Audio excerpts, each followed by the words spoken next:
distribution. Continuous mass distribution. In the present lecture, we are going to explore the skills of calculus which will be applicable in extended objects. Extended object means any object which has a size, like this marker. So it is a size, it is an extended object, a ring, a block, okay, a cone, a cylinder, a sphere, all these are extended objects. So let us see the lecture plan, how we will proceed in this series. The code of this lecture is CCD01, CCD01. So when you are making the notes, you can write CCD01 and then we'll go on like CCD02, CCD03, so on, so forth. First of all, we will see what is the meaning of infinitesimal element. That is one of the very integral part of calculus. Infinitesimal element. Then we will see the calculus skill, how we run a linear variable and an angular variable. That is the skill of calculus which will be applicable in almost all of the chapters. Okay. Then we'll see the meaning of the mass density, and then we'll explore the types of mass densities, the linear mass density, the surface mass density, and finally the volume mass density. And then we will cover some illustrations and practice problems. Okay, so this is the lecture plan which you can write at the beginning of the lecture. Now let's see what is the meaning of the mass density. First of all, you have to understand that mass density is a microscopic property. Okay, mass density is the microscopic property. Microscopic property means a property which can change from one point to another point. Okay, a property which can change from one point to another point on the same object. That is something known as microscopic property. So if you see, suppose we have some object. Okay, I'm making here an object, and this is an object, and say this is a point A. We can take infinite points. This is A, this is B, this is C, this is D. I'm just taking for the time being 4 points. So it is possible that the density at A is not same as the density at B, and density at B may not be same as the density at C, and it may not be same at D. I'm saying it may not. It is not necessary that it will be different. It may not be same or it may be same, because density is a microscopic property. Okay, and anything which is a microscopic property, it is basically the property of a point. Anything which is a microscopic property, it is a property of a point. It can change from one point to another point on the same object. So density is a class of microscopic property. Got it? Now let's see what is measured by the density. So it determines the mass contained in unit element. It determines the mass contained in unit element. So what is unit element? The unit element can be the length, unit length. The unit element can be the unit surface area, or the unit element can be the unit volume. That's why we have three kind of mass density. How much mass is contained in unit length? How much mass is contained in unit surface area? Or how much mass is contained in unit volume? And when you will study electricity, in the later chapters, we will come across a similar kind of density which will be known as the charge density. The only difference in the two densities will be of the parameter. In the mass density, you are considering the mass per unit element. In the charge density, we will explore the measurement of the electric charge per unit element. So all the formulae, all the calculus skills, all the approach will be the same. Okay, whatever you will learn in the mass density, the similar concepts will be applied for the charge density. Now say, already I told you in the object, the mass density may vary. The mass density may vary from one point to another because it is a microscopic property. Now say, if we consider one special case, already we have seen the density can change from one point to another point. And in a special case, when the mass is said to be uniformly distributed, then the object is said to be homogeneous. So when you say the object is homogeneous, in most of the cases we are going to see homogeneous objects. So when we say the object is homogeneous, what it means in the object, the mass is uniformly distributed. Okay. And in this case, the mass density is same at each point of the object. This is very important point. If the object is homogeneous, then in this case, the mass density will be same at each point of the object. At each point of the object, it means in the homogeneous object, whatever the density is at A, same will be the density at B, same will be the density at C, and same will be the density for at any point on the object. That is for homogeneous object when the mass is uniformly distributed. Okay, so this is all about your mass density. Now, already I told you, we will see three types of mass density. When we talk about the mass contained in unit length, then we'll deal with the linear mass density denoted by lambda. When I will study the mass contained in unit surface area, we'll study the surface mass density denoted by sigma, and I will study the volume, that is a mass contained in unit volume. Then you'll explore the volume mass density denoted by the symbol Greek letter rho. Okay, so there will be three mass densities. See, in the lower classes, we people just talk about density. We don't say linear mass density, surface mass density, and volume mass density. So in the lower classes, when we simply say density, when we simply say density, so basically this density refer to this one, the volume mass density. When you don't specify anything about which density you're talking about, and you simply say the density, it means the volume mass density. Okay. Now, see, when we talk about the mass, so in the initial chapters of mechanics, we deal with a model which is a point mass. Okay, we deal with a hypothetical model which is a point mass, and point mass is an entity which has a mass but which has no size. This is the definition of a point mass, which has a mass. Mass will be there, but there will be no size. That is the particle or point mass definition. That is the hypothetical model. In the universe, in reality, you can never get something which has a mass and which will have no size. So we invent this model to understand the basic concepts of the motion, that especially the translational motion, kinematics, application of the forces which produce the translational motion in Newton's law, work done by the force on a particle. So we invent a model of point mass in the initial chapters of mechanics. Now, when we talk about continuous mass distribution, now already in the beginning I told you this is a lecture for continuous mass distribution. It means the extended object. The mass is continuously distributed like this pen. If you see this pen, so if you see the mass has a size, so in this segment, in this space, the mass is continuously distributed. So such an object is called a system of continuous mass distribution. Such an object is called a system of continuous mass distribution.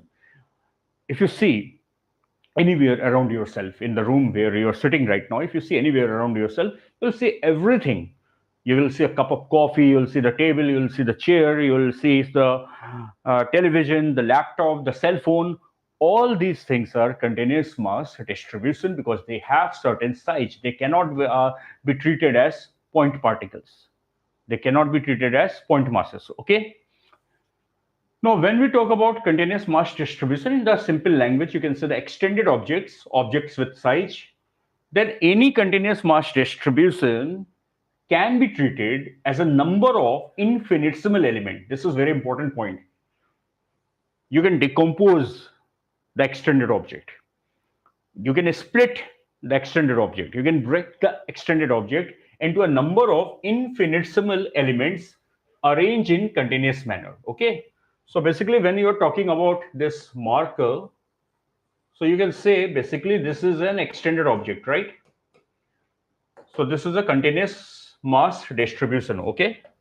When you say this is continuous mass system. Okay. So what you can think, it is made up of a number of infinitesimal mass elements. It is made up of a number of infinitesimal mass elements. It will be more clear shortly what is the meaning of infinitesimal mass elements. And each such element can be treated as a point mass. each such element can be treated as a point mass. Okay, so basically you can say when we have any continuous mass distribution, when we have any extended object like this marker, a ring, a plate, a block, then such a system is an assembly of composition of a large number of infinitesimal mass elements. Such a system is an assembly of a combination of a composition of a large number of infinitesimal elements. Okay, and each such element can be treated as a point mass. So basically, when we study the properties or rules or laws which are applicable for point masses, so such rules or laws cannot be directly applied for extended object. But such law can be applied for the particular infinitesimal element of that extended object. Are you getting the point? Such a rule or law can be applied for a particular infinitesimal element in that extended object because that particular element can be treated as a point mass. So this is the principle which will be used in the skill of calculus. Now let's see what is the meaning of infinitesimal element. Now infinitesimal element is a mathematical concept that represents something that is extremely small. Infinitesimal is made up of two words, infinitely small. Infinitesimal is formed by two words, infinitely small. Something which is very, very, very, very, very small, of negligible size, but has some size non-zero. That is called infinitesimal, or smaller than any measurable size. Are you getting the point? The infinitesimal means something which cannot be measured. The limit of measurement get over there. Are you getting the point? Like suppose if I say, let's see how you can imagine something infinitesimal. Suppose this is some rod, okay, and you're taking a piece of the rod. You're taking the piece of the rod, and this piece has a length of 1 millimeter. So you can measure this length. So this length can't be called as infinitesimal. Now suppose you are decreasing the length of this slice, and you got to the limit of say point triple zero triple zero 1 millimeter. Though this is very negligible length, but still you are able to measure it. Yes or no? Still you are able to measure it. So this is again not infinitesimal. Now if you are again decreasing the length, you are again decreasing the length, and now you got some very, very, very, very thin slice, and say the thickness approaches something like 0.000000000, or even I don't know how many times of zero, maybe million and millions of zero, and then 1 millimeter. Now this is something which cannot be measured. Can you see? Now this thickness is something which cannot be measured, but exactly it is not zero. You cannot say the thickness is zero, but it is so small, extremely small to be measured. So such a thickness is called infinitesimal. Such a thickness is called infinitesimal. Okay, and now we write the thickness as dx or dt, whatever you like, dx. So whenever you write any quantity with d, that is the calculus notation for infinitesimal, that means the infinitesimal amount. When you write anything with d, like dx, so it means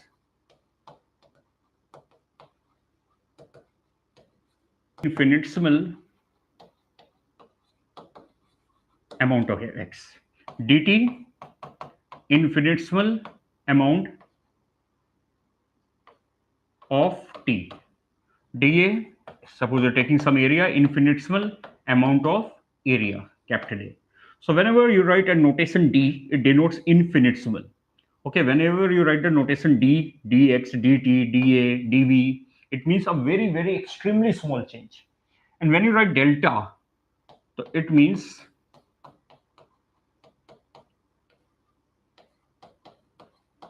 a finite change. This is not infinitesimal. Okay. So this is the mathematical meaning of infinitesimal. Got it? This is the mathematical meaning of infinitesimal. You can still the video and note all these things. Now let's see.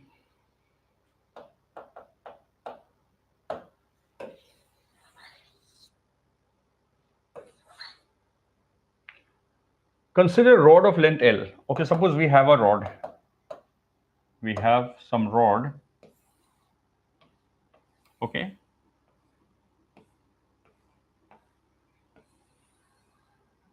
And the rod has a length L. Got it? Rod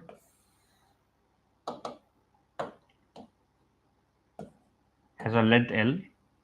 And say I'm taking a slice on the rod. This is the slice. Okay, so if you cut out this slice, you'll see something like this. Yes or no? And this is the thickness of the slice. And the thickness is extremely negligible. So we'll say the width is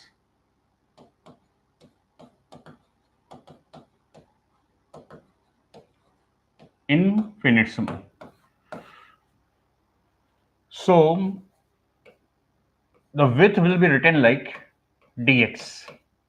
And say the distance of the slice from this end is x. Okay, so you are taking an element or slice of infinitesimal width. So note two things. First thing, there will be a very large number of such slices in this rod. Correct? There will be a very large number of such slices in the rod. And practically, you cannot isolate one slice from the other because the width is infinitesimal. So you cannot cut one slice and get it isolated from the adjoining one. Had the width been finite, then you can cut it like you're cutting a slice of cake in different pieces. Then one piece get isolated from the other because each piece has some finite length. But in this case, the element or the slice has which kind of length? Infinitesimal. So basically, one slice cannot be practically isolated from the adjoining one, both on the left and on the right. So we say such slices are continuously distributed in the rod. We say such slices are continuously distributed in the rod because they are in continuous manner. You cannot isolate one from the other. So this is the meaning of continuous mass distribution.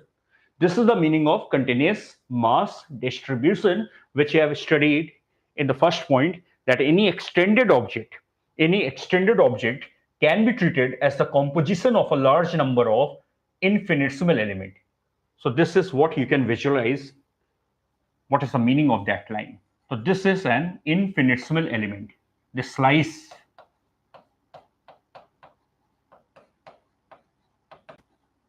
is an infinitesimal element, okay, of thickness dx. And of course, there will be a large number of slices. And when you are changing the slice, the value of x will be changing. Yes or no? So x is basically a variable.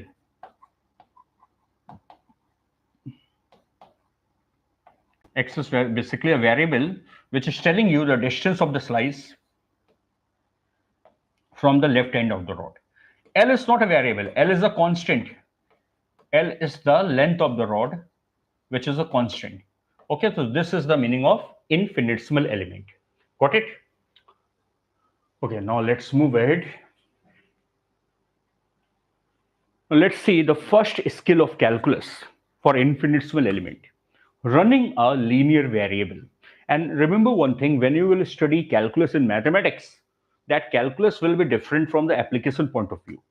When we run the variable, the linear variable, the angular variable, so all these are the practical applications which you won't use much in mathematics. Okay, the real part of calculus, the real application you will meet in this subject. So let's see what is the meaning of linear variable. See, whenever you are going along any length, now the length will be rectilinear, straight, or the length may be curvilinear. Okay, the length may be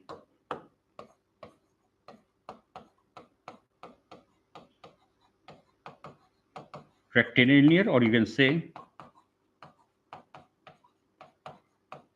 straight, or the length will be curvilinear. Okay, so when you take any infinitesimal thickness or element. Suppose I'm taking an element of thickness here of width dx. This is infinitesimal element. That's why we are taking the thickness dx, not delta x.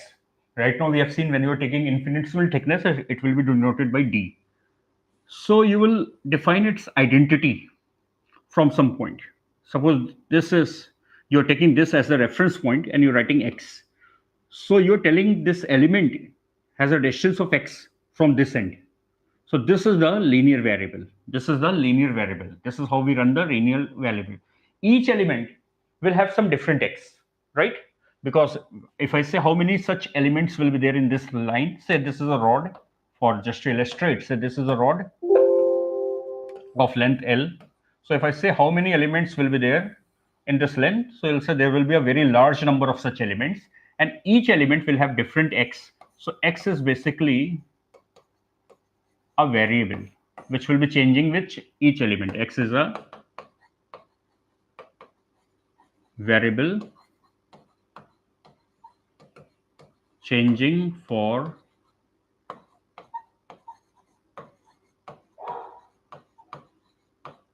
each element. Okay, it is changing for each element. Now if I say the total length of the rod is L, so say you are starting x from this point.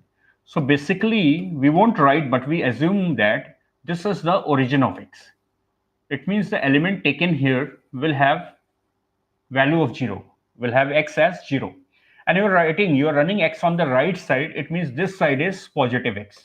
This is the sign convention. Okay, so if you come here, the last element, so what do you think? What will be the value of x for this element? Of course, correct, it will have a value of L. The midpoint will have a value of L by 2. And when you are running a linear variable for any infinitesimal element, when you are running the linear variable for any infinitesimal element, the choice of the origin is completely yours. In the same problem, you can start the variable from different points. It won't affect your final evaluation of the answer. So say if I'm making a rod, say,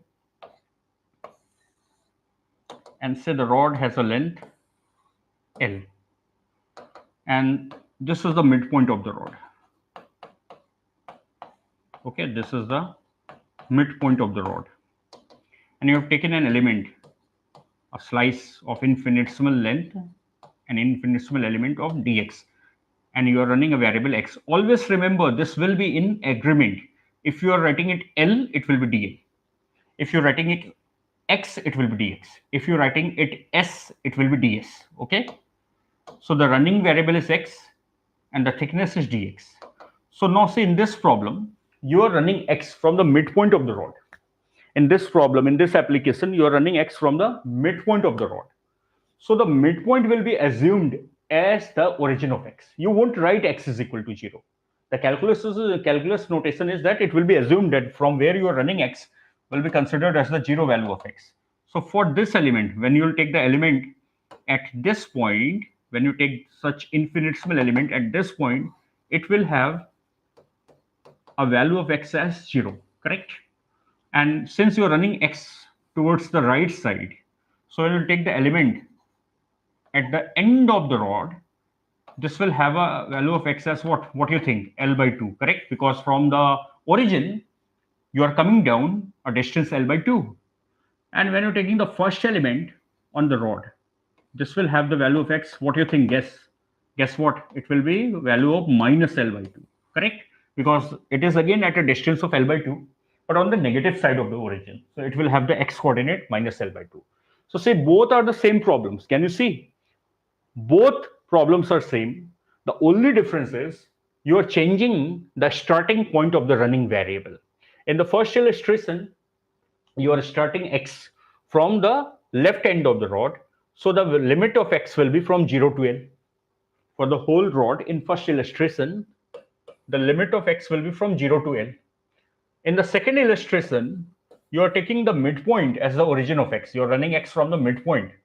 Okay, so in this case, the limit of x will be from minus L by 2 to L by 2. So in both the cases, your answer will come to be the same, but the limits will change. In this case, x run from 0 to L. In this case, x will run from minus L by 2 to L by 2. Of course, you can take some other point as the origin too. Suppose you're taking the origin at a distance of L by 3. You're taking the origin at a distance of L by 3. So this point will be minus L by 3, and this point will be what? 2L by 3. Simple logic. So this is, we have seen how we run the variable, running linear variable on a straight line. But it is not necessary that always we have to run the variable on a straight rectilinear line. We can also run the variable on a curvilinear line too. So suppose this is a curvilinear line, and here I've taken an element, and from this point I've run x or L. Suppose I'm not writing L, whatever you want, you can write L, S, X.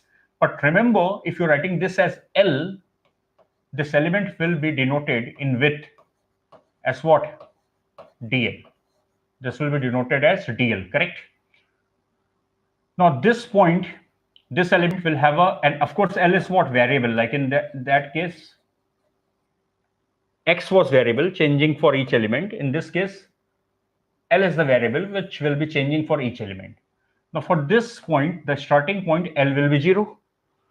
And suppose if the length of the thread is capital L, then the last point, the last element will have small l is equal to capital L. Again, remember capital L is a constant. That will not change. Capital L is the constant being the length of the thread. But a small l is a variable which is giving you the identity of the particular element. A small l is the variable which is giving you the identity of the particular element, which will be changing for each element. And it will run from 0 to capital L. Got it? Now, suppose I have a circle. Suppose I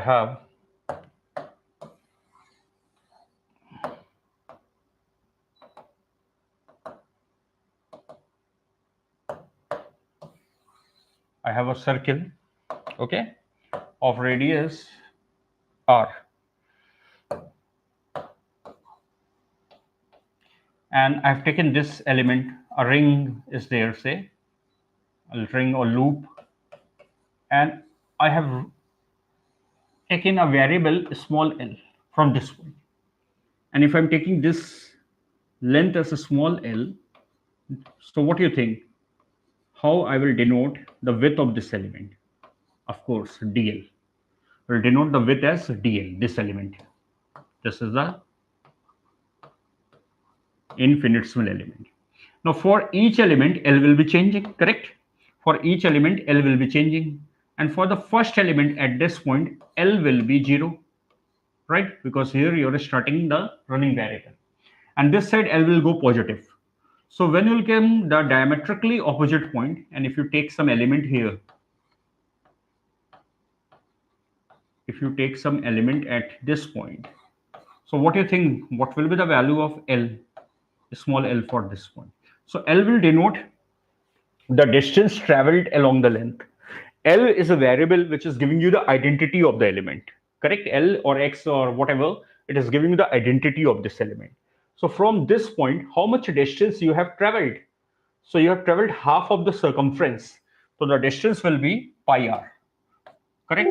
The distance will be pi r. So for this diametrically opposite point, the value of small l will be pi r. For each element, L will be changing on. When you will complete the circle and you will come here back at the end point, so L will have a value of complete circumference, that is 2 pi r. So in this case, when you are running the variable on the circle, the value of L will go from 0 to 2 pi r. Okay, this is how the value of L will change. So this is a skill of running a linear variable. This is the skill of running a linear variable.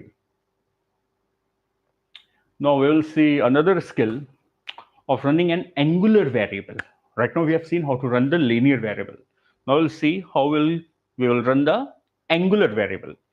Basically, when we need to run angular variable, especially when the length is curvilinear and some property is given as a function of angle, especially when the length is curvilinear. Okay, so suppose I have a semicircle. Say I have a semicircle arc You can say we have some arc, rod, or thread, whatever, in the form of a semicircle. Okay, and the radius of this semicircle is capital R. Now see, now I'm taking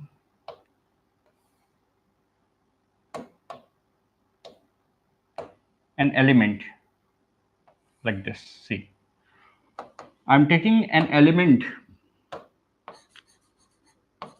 This is the element, infinitesimal element on the arc,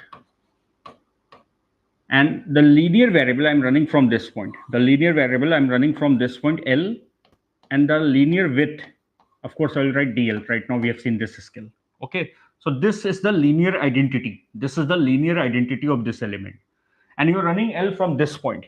So when you will have first element on the semicircle, the value of L will be 0, correct? The value of L will be 0.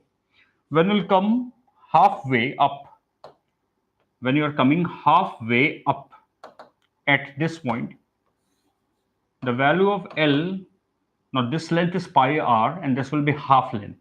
So pi r by 2. And when we'll be coming at the end element, completing the semicircle, so I'll have a value of L as pi r. Correct? As going by the approach we have seen in the previous segment, how we run the linear variable. Now let's see how we run the angular variable. This is the linear identity. In the same manner, this is the reference line for angle.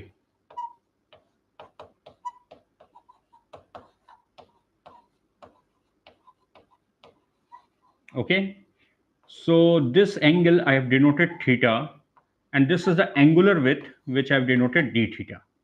So this is the angular variable of the element. This is the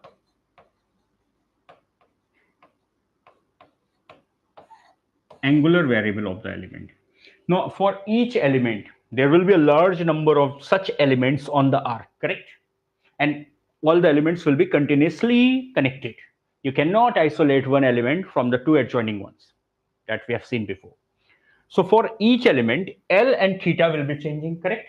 For each element, L and theta will be changing.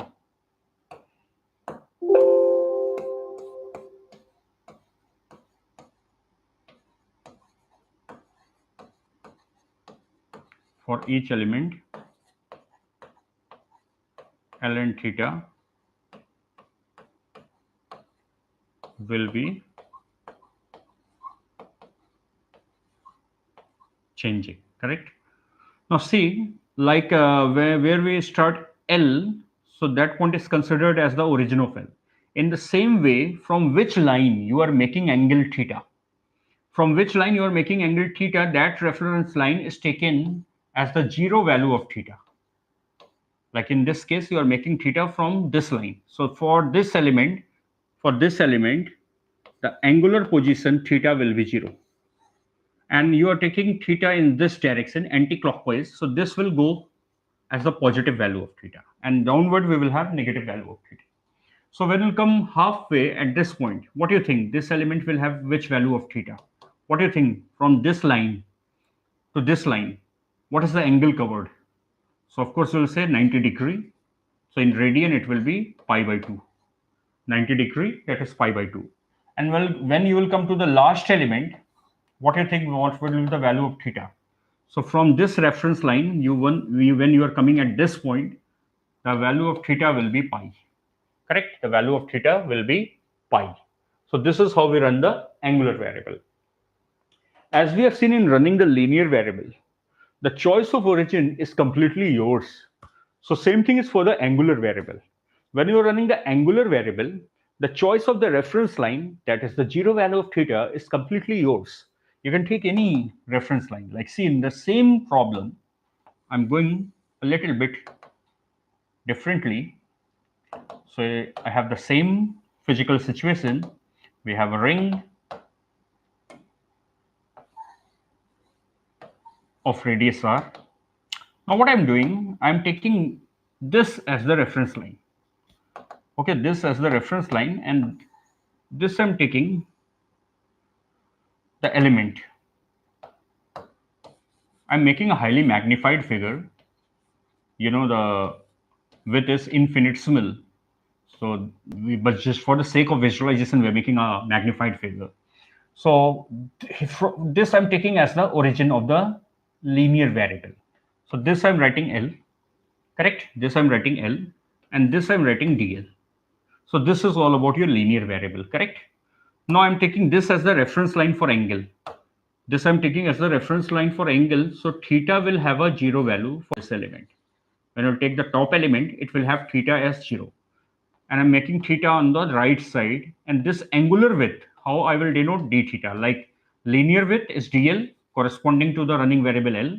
Linear width is dl corresponding to the running variable L.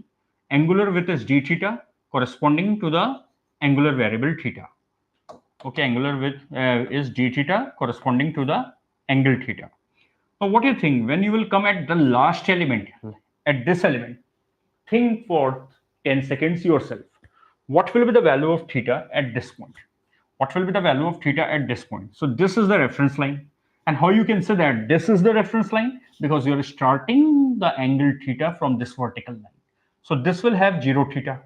And here on the right side, the clockwise theta will go positive because you are running theta clockwise. So when you will come here, you are going through 90 degree. So this will have a theta of pi by 2, correct? This will have a theta of pi by 2. And when you will go to the first element, what do you think? What will be the value of theta? So again, when you are going to this element, basically you are covering again from the reference line, you are covering an angle of 90 degree or pi by 2. But you are going opposite to the sign convention of positive sign because you are making theta right side clockwise. So when you will go anti-clockwise, theta will be taken negative. And when you will go clockwise, theta will be taken positive. So the first element, this thing will have a value of theta as minus pi by 2. So in this case, the limit of theta will be, for the semicircular arc, the limit of theta will be from minus pi by 2 to pi by 2. Got it? From minus pi by 2 to pi by 2. And the same scenario, the same physical situation, when you are taking the reference line as this line, the limit of theta will be 0 to pi. The limits are changing. The physical situation or the answer will not change. Only the limits will be changing. So the limits will depend how you're taking the reference line, correct? And let's say already you've learned how to find the limit of L. So you're running L from this point. So this element will have a L of 0. This side will be taken positive L. So this last point have a L of quadrant length. L denotes the length traveled. So the complete circular length is 2 pi r. And if it will be divided by 4, you will get pi r by 2. And this element will have a length of minus pi r by 2. So these are the limits of L. In that case, L was running from 0 to pi r. In this case, L is running from minus pi r by 2 to pi r by 2. Okay. And one more thing, we know the basic when we have some circular arc. When we have a circular arc, and if this length is S and this is R and this center angle is theta, so we write S is equal to what? R theta. This is the basic formula of circular geometry. So in this case, if you see, we have a circular arc of width dl, radius r, and angular width d theta, correct? You have a case like this. This is the arc of width dl and angular width d theta. So whenever you have an element on the circle, note it, whenever you have an element on the circle, not any other like a ellipse or parabola, something like that. When it is a circle, so you can write dl is equal to arc length is equal to r into d theta. That is the basic formula. Arc length is equal to radius multiplied by the angular width. Okay, this is also very important for circle. Always remember it has a limitation that the element must be present on the circumference or arc of circle. dl is r d theta. Okay, this is relation between dl and d theta. So this is how we take the angular variable, and this angle is also called azimuthal angle, or simply the azimuth. When you're taking the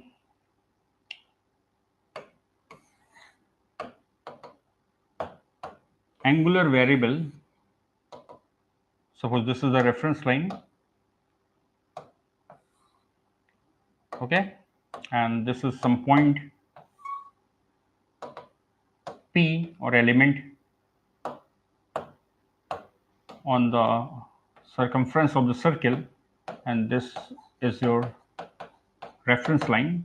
So this angle is called the azimuthal angle or the azimuth. Of course, for this reference line, theta will be 0. When you'll come at this point, theta will be pi. When you'll come at this point, how much you will run? Theta will be 3 pi by 2. And you will come again at this point, the last point on the reference line, theta will be 2 pi. So on the circular locus, on the circular path, the azimuthal angle will change from 0 to 2 pi. Got it? So these are the skills in which we have seen what is the meaning of infinitesimal element, what is the meaning of infinitesimal element, how we can treat an extended object, how we can treat an extended object as the continuous distribution of mass, because in the extended objects all the elements are continuously composed, continuously distributed. It means one such infinitesimal element cannot be isolated from any other infinitesimal element. Then we'll see how we identify, name the infinitesimal element. For that, we run a variable. The variable can be linear or it can be angular, and the length can be straight, rectilinear, or it can be curvilinear. And while running the variable, we choose any name like x, l, s, and infinitesimal width has the corresponding d, like for x, dx, for l, dl, for s, ds. And from the point where we run the variable, from where we start the variable, that is considered as the origin for that variable. And the side where we are labeling that running variable is considered as the positive value. And the choice of origin depends on you. It won't affect your final answer. It won't affect the evaluation of the things which we are looking for in the problem. And then we've seen the angular variable. For that, we take some reference line, which is taken as the zero value of the angle, and the side where we labeled the running angle is taken as the positive. Again, the same logic. The reference line choice depends on you. So it will define the limits of the angle. Like in this case, the value of theta for the elements on the ring is going from 0 to pi. And in the very same physical situation, if you're taking a vertical reference line, then it will go from minus pi by 2 to pi by 2. Then you've seen what is the meaning of, and in circle, we have seen when we have a circle element, so we can write dl is equal to r d theta, very important formula, which will be applied in many applications. And then we'll see what is the meaning of azimuthal angle, that is the azimuth. Okay. So this is all about first lecture. Now what you need to do, whatever I will provide you, you have been provided with a DPP, or you can say the practice booklet for this lecture, CCD1, for practice and the better absorption of the concepts and the fundamentals which you have seen in this lecture. Because the second lecture will be highly interrelated with the first lecture, and these are the skills of calculus which will be applicable in almost all the chapters, whether it's your mechanics, electrostatics, SHM, optics. Okay, it will be applicable in all the chapters. Number one. Number two, as I told you, in mathematics, the calculus is mainly like your cramming approach, a theoretical approach. You have just to solve and integrate and differentiate, and these can be done even by machines. But in science, in physics, you have to apply the concepts. This is the real practical calculus, where you see the real application of calculus. So you must be able to understand how the calculus is used, when we are going to use calculus, and you must have very fluent skills or application of calculus. So I hope you have enjoyed the lecture, and then we'll meet in the second lecture of CCD2. Before watching second lecture, for best absorption, I recommend you better complete the assignment booklet CCD 01 before going for CCD